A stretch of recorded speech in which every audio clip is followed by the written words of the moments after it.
श्री राम समर्थ. समर्थांनी एक सुंदर असा बोध आपल्यासाठी प्राप्त करून दिलेला आहे. गरीब स्थितीत समाधान हे खऱ्या श्रीमंतीचं लक्षण आहे. जर पाहायला गेलो, आर्थिकदृष्ट्या गरीब असला तरी आपल्याजवळ जे आहे त्यात समाधान शोधण्याची आणि त्याची प्रशंसा करण्याची क्षमता असणं हेच खरं श्रीमंतीचं लक्षण आहे. आपला देह प्रत्यक्षपणे परिस्थितीवर आधारित आहे. आपली परिस्थिती कशा प्रकारे आहे, हालाकीचे दिवस, सतत रडगाणी, कारण का आपले कर्म कमी पडत आहेत. ज्याप्रमाणे आर्थिकदृष्ट्या आपण कमी आहोत असं जरी आपल्याला वाटत असेल, त्याचप्रमाणे आपल्याजवळ जे आहे ना, त्या गोष्टींमध्ये, त्या वस्तूंमध्ये जेवढं आहे त्यामध्ये आपण समाधानी असलं पाहिजे. अंथरूण पाहून पाय पसराव. अंथरुणाच्या जर बाहेर पाऊल गेलं तर शेवटी आपल्यालाच त्रास होणार आहे. जर आपण एखाद्या प्रत्यक्षपणे कर्ज किंवा लोन घेतलं तर घ्यायला काहीच नाही वाटत, परंतु ज्या वेळेला आपल्याला हप्ते भरावे लागतात ना, त्यावेळी शेवटी आपल्याच अंगाशी येतं. आपली परिस्थिती आपल्याला जाणवत असते, परंतु जेवढं आहे त्यामध्ये जर आपण समाधानी राहिलो.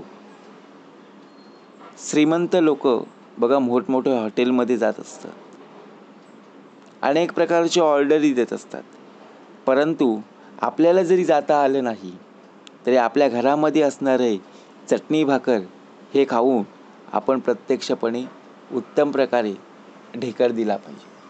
ही मनाची तृप्ती आहे, मनाचं समाधान आहे. आपल्याला सुद्धा वाटेला येईल. दिवस प्रत्येकाचे बदलतात, परंतु त्यासाठी मेहनत, प्रयत्न करणं गरजेचं आहे.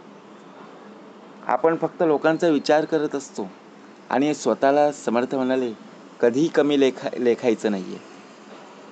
आर्थिकदृष्ट्या कमकुवत असणं म्हणजे पुरेसा पैसा किंवा मालमत्ता न असणे. आपण विचार करतो, अरे त्यांच्या वाटेला खूप पैसा आहे, त्याला नशीब सुद्धा साथ देते.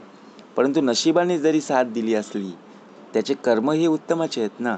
आपण सुद्धा मेहनत करतोय, परंतु आपल्या वाटेला पैसा का आलेला नाही हे कारण शोधलं पाहिजे. समाधान कशामध्ये आहे? जे आहे त्यात आनंद आणि समाधान शोधण्याची क्षमता असते.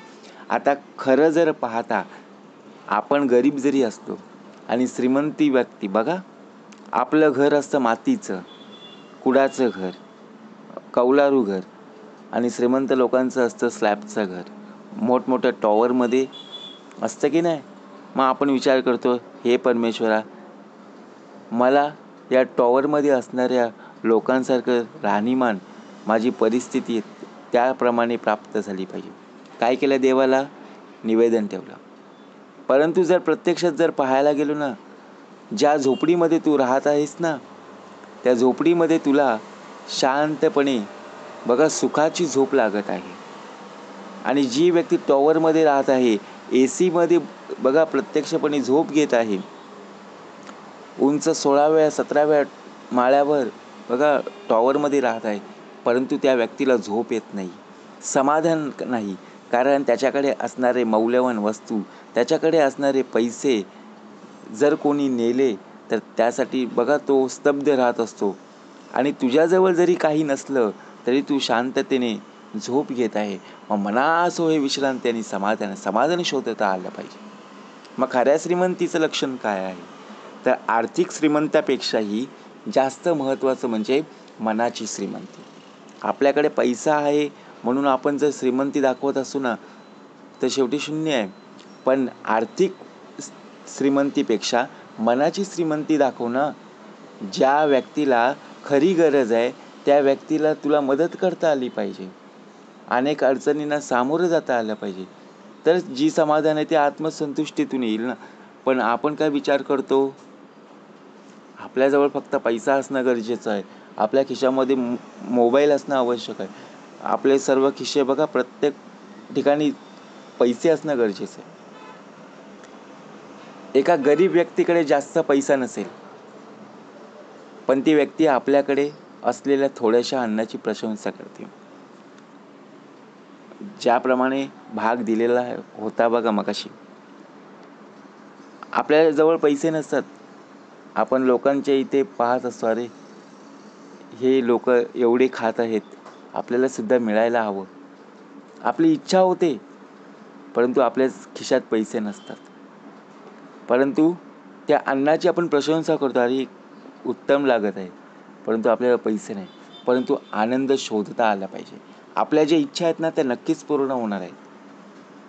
जर एका श्रीमंत व्यक्तीकडे भरपूर पैसा आहे, मालमत्ता असू शकते, पण ती व्यक्ती समाधानी नाही आहे. कारण त्या व्यक्तीला बघा, प्रत्यक्षपणे शरीर साथ देत नाही. म्हणून समाधान हे खऱ्या श्रीमंतीचं लक्षण आहे. पैसा नाही आहे, पैसा आज नाही तर उद्या कमवता येईल, परंतु समाधान हे आत्ताच्या घडीला खूप महत्त्वाचं आहे. कारण भौतिक समृद्धीपेक्षाही जास्त महत्त्वाचं म्हणजे आपल्या मनाची समृद्धी. आणि आहे त्यात समाधान आपण शोधलं तर नक्कीच जीवनाचं सार्थक होईल. म्हणून भाग कसा दिलेला आहे, गरीब स्थितीत समाधान. आपण गरीब असो किंवा श्रीमंती असो, आपल्याला या देहाची किंमत करता येणार नाही. कारण हा देह पैशात मोजता न येण्यासारखा आहे. फक्त आपल्याला लक्षणं शोधायची आहेत. आपल्या अंगी असणारी लक्षणं आपण आपल्याला शोधता आली पाहिजे. कारण गरीब स्थितीतील समाधान आणि श्रीमंत स्थितीतील समाधान कशामध्ये, ज्याप्रमाणे गरीब आणि श्रीमंतीची जर तुलना केली, गरीबी व्यक्तीकडे त्याचं राहणीमान आणि उच्च विचारसरणी, त्याचप्रमाणे श्रीमंती व्यक्तीचे राहणीमान आणि उच्च विचारसरणी खूप डिफरन्स असतो.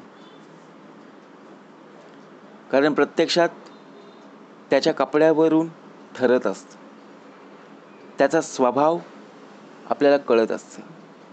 कारण जी व्यक्ती कारमधून आलेली आहे, प्रवास करून येत आहे, आणि आपल्याकडे असणारी बघा सायकल असो किंवा आपण चालत आलेलो आहोत,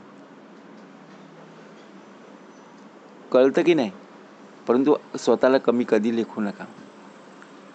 आपण आपल्या परिस्थितीनुसार आपल्याला बदलायला हवं. आपल्यामध्ये स्वतःहून आपण स्वतःच बदल केला गेला पाहिजे. दुसऱ्यांचा पाहून जर आपण बदल करण्याचा प्रयत्न करत असाल तर आपण स्वतःहून बघा, प्रत्यक्षपणे आपण आपल्याला कमी लेखत आहोत. आपल्या वाटेला जेवढं काही मिळालेलं आहे ना, त्यामध्ये आपण समाधानी असणं खूप गरजेचं आहे. हेच खरं श्रीमंतीचं लक्षण आहे. आपल्याला मिळालेला हा जो नरदेह आहे, हा पुन्हा पुन्हा मिळणार नाही. ज्या प्रकारे आपल्याला जो मिळालेला नरदेह आहे, त्या नरदेहाची आपल्याला स्तुती करता आली पाहिजे. ज्याने प्रत्यक्षपणे जो नरदेह प्राप्त करून दिलेला आहे, त्या ईश्वराचं खऱ्या अर्थाने आभार मानले पाहिजे. कारण हीच खरी श्रीमंती. हेच आपल्याला घेणं आणि घेऊन जाणं. बघा, आपण पैसा घेऊन जाणार नाही आहे, परंतु जेवढं प्रत्यक्षपणे आपण पुण्याई असेल किंवा आपली शिल्लक असेल, तेच आपण घेऊन जाणार आहोत. म्हणून पैशापेक्षा ज्याप्रमाणे आपली परिस्थिती आहे, ती परिस्थिती आपण स्वतःहून बदल जर केली, त्या परिस्थितीमध्ये जर आपले उत्तम प्रकारे जर गुण प्रकट केले, तर नक्कीच खऱ्या श्रीमंतीचं लक्षण आपल्याला पाहायला मिळेल. म्हणून आपण दुसऱ्यांची तुलना इतरांसोबत न करता किंवा आपली तुलना इतरांसोबत न करता गरीब स्थितीत समाधान हेच खऱ्या श्रीमंतीचं लक्षण हे आपल्याला अनुभवायला मिळेल. जय जय रघुवीर समर्थ.